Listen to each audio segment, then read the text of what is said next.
El Señor esté con ustedes. Les anuncio la buena noticia de nuestro Señor Jesucristo según San Marcos.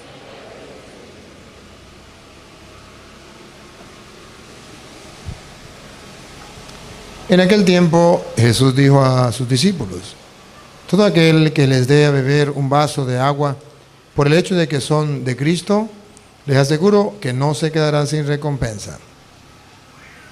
Al que sea ocasión de pecado para esta gente sencilla que cree en mí, más le valdría que le pusieran al cuello una de esas enormes piedras de molino y lo arrojaran al mar. Si tu mano te es ocasión de pecado, córtatela. Pues más te vale entrar manco en la vida eterna que ir con tus dos manos al lugar de castigo, al fuego que no se apaga. Y si tu pie te es ocasión de pecado, córtatelo. Pues más te vale entrar cojo en la vida eterna que con tus dos pies ser arrojado al lugar de castigo. Y si tu ojo te es ocasión de pecado, sácatelo. Pues más te vale entrar tuerto en el reino de Dios que ser arrojado con tus dos ojos al lugar de castigo, donde el gusano no muere y el fuego no se apaga. Todos serán salados con fuego. La sal es cosa buena, pero si pierde su sabor, ¿con qué se le devolverá su sabor? Tengan sal en ustedes y tengan paz los unos con los otros. Palabra del Señor. Gloria a ti, Señor.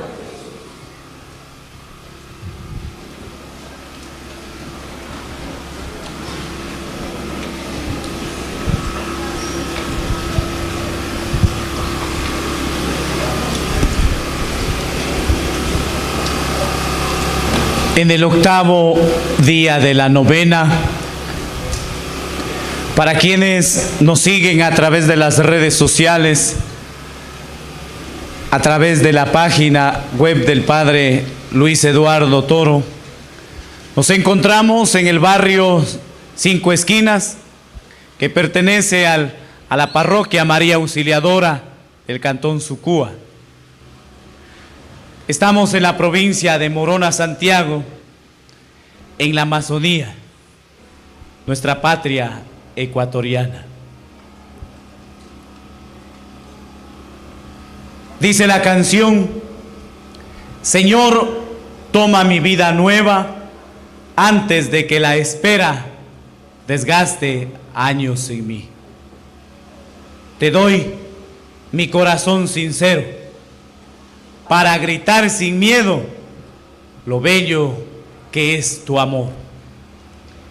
Por eso, a esta tierra ecuatoriana, a esta tierra sucuense, el paraíso de la Amazonía, lo hemos invitado desde Venezuela al misionero de la misericordia, al enviado del Papa a anunciar esa buena noticia de salvación antes que la vida desgaste años en él.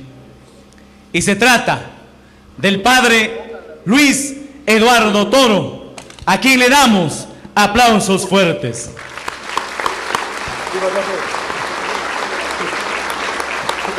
Y el tema que nos va a compartir en esta noche, el Santo Rosario según la Biblia. Padre Luis, el barrio Cinco Esquinas. Digan conmigo: Santo y Divino Espíritu, lléname plenamente de tu luz, de tu sabiduría. Así sea.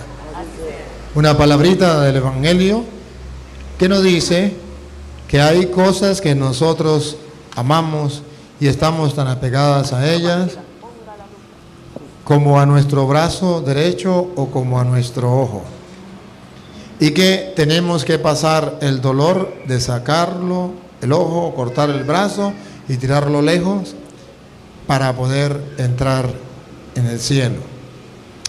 Ese es el pecado que usted y yo tenemos que sacar y tirarlo lejos para poder vivir en la gracia de Dios.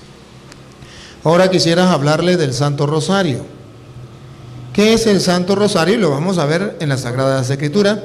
Invito a los hermanos que no son católicos y a los que son católicos a que agarren su Biblia. Vamos a buscar en la Sagrada Escritura.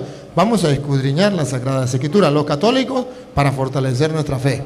Y los hermanos separados para que se den cuenta por qué los católicos rezamos el Santo Rosario. El Santo Rosario es una oración. Los hermanos separados dicen que nosotros no oramos, que ellos son los que oran. Que nosotros rezamos y repetimos fórmulas, pero nosotros no oramos. Hoy les voy a mostrar que nosotros cuando rezamos el rosario también oramos.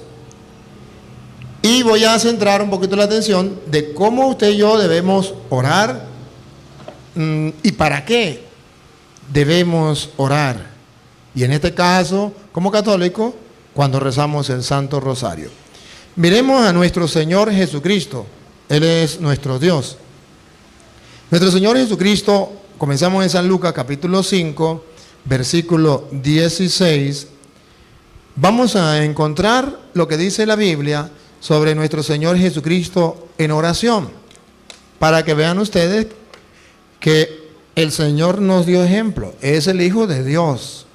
Y a pesar de que es el Hijo de Dios, Él hace oración para enseñarnos a nosotros que debemos hacer oración. Escuchémoslo. Pero Él buscaba siempre lugares solitarios donde orar. Él buscaba siempre lugares solitarios para orar. Aquí nos está diciendo dos cosas. Que cuando usted quiere orar de verdad, usted tiene que buscar un lugar solitario, donde haya silencio, donde haya recogimiento, donde usted se pueda concentrar. Repítalo de nuevo. Pero Él buscaba siempre lugares solitarios donde orar. Observen la palabra siempre. Significa que Jesucristo no oraba solamente una vez. Oraba siempre. Era costumbre orar. Pero Él tenía su lugar solitario. Entonces viene la pregunta. Usted y yo, que somos cristianos, seguimos el ejemplo de Cristo, ¿tendremos un lugar en la casa, un lugar solitario donde nos ponemos a orar? ¿Y lo hacemos siempre? Ahí queda la primera interrogante. Porque hay gente que reza, hace oración viendo televisión. Hay gente que hace oración mientras está orando, mandando mensajes, haciendo llamadas. Hay gente que mientras está orando llega al vecino y cuando llega el vecino pues deja de orar y sigue, atiende al vecino y ya cortó. No, debe buscar un lugar solitario y todos deben saber que usted está orando. Pues en la casa deben saber que usted está orando, que si llegó el presidente de la República, que se espere, porque usted está hablando con el Rey de Reyes y Señor de Señores, que se espere. Si se pone bravo, que ponga bravo, si se va, que le vaya bien. Pero usted debe saber que ese tiempo es para orar. Y ojo, y la Biblia dice, Jesús buscaba siempre un lugar solitario para orar. Siempre.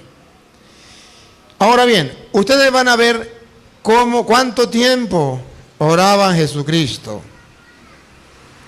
En San Lucas capítulo 6, versículo 12, ustedes verán que Jesucristo no oraba como usted y yo oramos.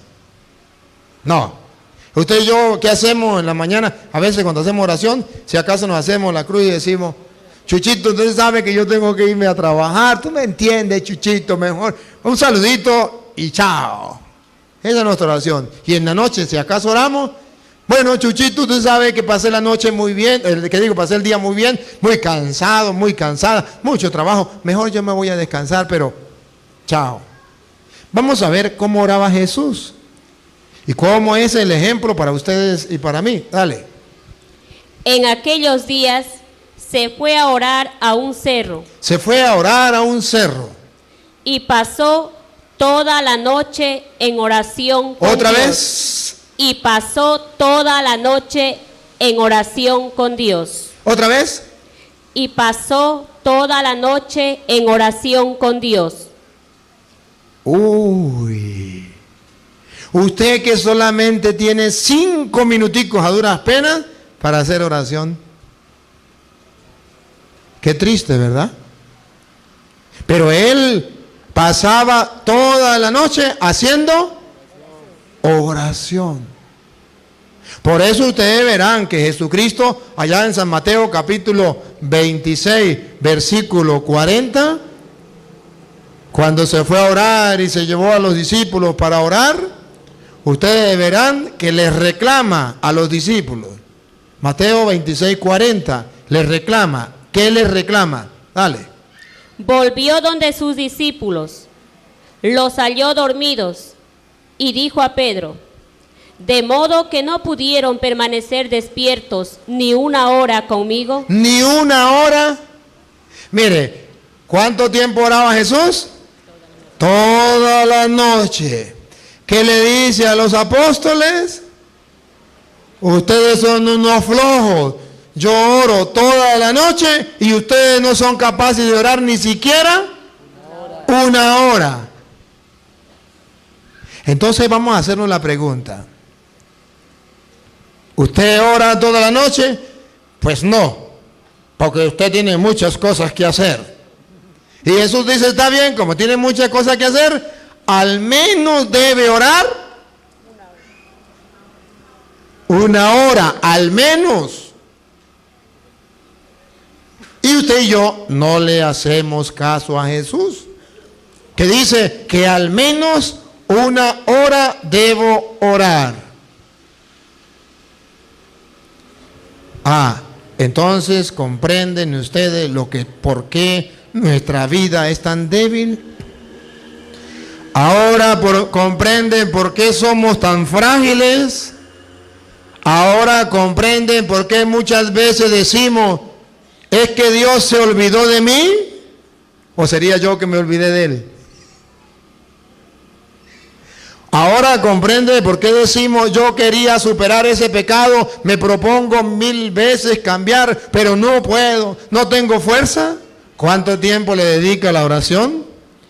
Jesús, que es el Hijo de Dios, pasaba, la Biblia dice, toda la noche en oración. Pero Él no te pide que pase toda la noche en oración. Él te pide que ore aunque sea una hora. Se sabe que nos va a dar sueño. ¿Se acuerda cómo encontró a los apóstoles? Dormidos. ¿Qué está diciendo la Biblia? Que siempre que usted y yo vamos a orar, nos va a dar sueño. ¿Por qué nos da sueño? Fácil, porque existe el diablo. El diablo existe. Y el diablo sabe que si usted ora, usted va a tener fuerza. Usted puede vencer al diablo. Entonces el diablo dice, doña Petronila quiere orar, ya va, un momentico. Y el diablo se acerca con cuidaditico y cuando Petronila está orando le pasa la cola de para acá. Y Petronila hace. Y si el diablo le pasa la cola de para acá, hace. El diablo existe. Dice la Biblia que los apóstoles se quedaban dormidos. Repítalo. Volvió donde sus discípulos, los halló dormidos y dijo a Pedro. De modo que no pudieron permanecer despiertos ni una hora conmigo. Jesucristo sabe que siempre que se va a orar, va a dar sueño. Pero Él dice que debemos superar el sueño. Debemos echarnos agua fría. Debemos colocarnos de rodillas o ponernos de pie. Pero debemos espantar el sueño, permanecer. Y da una clave. Aquí da una clave por qué tenemos que orar. Dale. Estén despiertos. Estén despiertos. Cuando uno ora, ¿cómo está? Dormido. Despierto. Dale. Y recen. Y recen. Para que no caigan en la tentación. Para que no caigan en la tentación. A ver, A ustedes y a mí nos enseñaron, y no fue la iglesia, sino la gente en la calle, que uno tiene que orar cuando le nazca, cuando le guste. Y aquí la Biblia dice, no dice eso. Aquí la Biblia dice, aunque le dé sueño, tiene que orar. Eso quiere decir, aunque no le nazca, aunque no le guste, aunque le dé pereza, debe orar. ¿Por qué debemos orar? Jesús dice, para no caer. ¿Para qué debemos orar? Para no caer en la tentación. La Biblia nos dice que debemos orar cuando me guste, cuando me nazca. No, debemos orar por un motivo. ¿Cuál es el motivo? Para no caer en la tentación. Y da la explicación, dale. El espíritu es animoso. El espíritu es animoso. Cuando uno hace oración, agarra fuerza en el espíritu, es animoso y vence al diablo. Pero si no hace oración, pare la oreja. Pero la carne es débil. La carne es débil. Se lo traduzco en castellano. Cuando usted hace oración, usted se fortalece en el espíritu y es fuerte. Pero cuando usted no hace oración, usted se queda sin la fuerza del espíritu, pura carne, y la carne es débil. Y es cuando usted termina diciendo, yo nací así, yo no tengo la culpa, yo de aquí no puedo salir, Dios deberá tener misericordia de mí, porque he intentado salir 1000 veces de este pecado y yo no puedo salir de él. Claro, si usted no hace oración mínimo 1 hora, la carne es débil. ¿Qué significa en castellano? Que cuando vea una botella de licor o de cerveza, a usted se le cae en la baba. Claro, no puede. Que cuando usted vea la vecina que a lo mejor fue moza suya, no puede decir que no. No puede, no tiene fuerza. ¿De dónde va a sacar fuerza? Si la carne es débil y usted no ha hecho oración, ¿de dónde va a sacar fuerza? Entonces observe que la Biblia dice que la oración se hace para tener fuerza y así poder vencer al diablo, al enemigo. Pero ustedes y yo, no. Usted y yo cuando hacemos oración, cuando me nace. Y como nunca me nace, nunca hago oración. Ese es el problema. No nos enseñaron a nosotros para qué orar. Pero hoy yo quiero que ustedes vean para qué orar. Primero, para qué orar y después, cómo orar. ¿Cómo orar? Primero, para qué orar. Para